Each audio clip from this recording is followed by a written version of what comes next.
मी advocate Ravindra आरू, आझाद समाज party Maharashtra प्रदेश legal sale अध्यक्ष आहे। आज या ठिकाणी आमच्या पक्षाचे प्रभारी अध्यक्ष हे सगळे या ठिकाणी उपस्थित आहेत।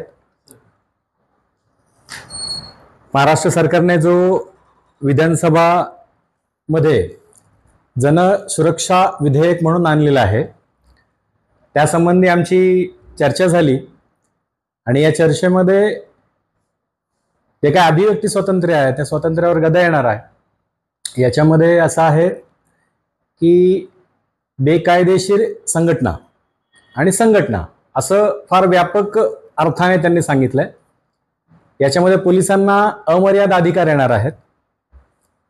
याच्यामध्ये स्वातंत्र्य नाव काय आहे हे तुम्हाला पहिल्यांदा कळेल, कारण तिथे ग्रुप कुठला व्यक्ती त्या व्यक्तीवर जर समजा सरकारला संशय आला तर पोलीस त्या व्यक्तीला कधीही चौकशीसाठी घेऊन जाऊ शकतील।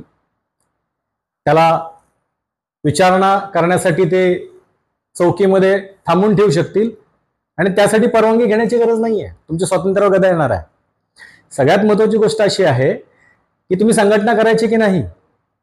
पत्रकारिता आहे, पत्रकारितेमध्ये आपण सरकारच्या बाबतीमध्ये जे काही भूमिका मांडतो याच्यावरही गदा येणार आहे, कारण तो इंडिव्हिज्युअल व्यक्ती आहे। तो इंडिव्हिज्युअल व्यक्ती जर समजा सरकारच्या विरोधात बोलत असेल तर त्याला पण बेकायदेशीर ठरवण्याचा अधिकार सरकारला आलेला आहे।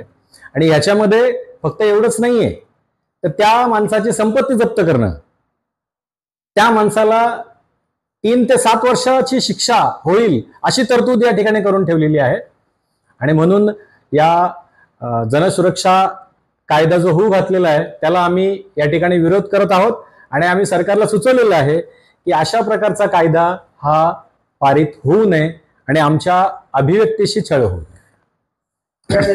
आता आपण सुरुवातीला जे काही सरकारने सुधारणा मागितलेल्या आहेत आपण त्यांना सुचवलेलं आहे, आपण त्यासाठी त्यांना ईमेल केलेला आहे।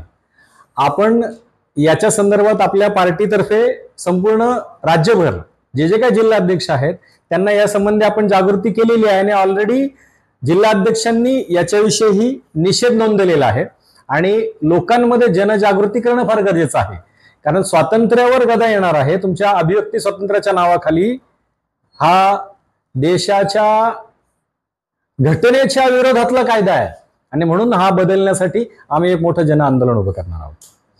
या एकतर असं आहे की लोकांचा सहभाग वाढवणं आणि याच्यामध्ये लोकांमध्ये याची जनजागृती निर्माण करणं, कारण लोकांना याच्याबद्दल जास्त माहिती नाही। कारण लोकांना अशा पद्धतीने सांगितलं गेलंय की हा लोकांच्या सुरक्षेसाठी आहे।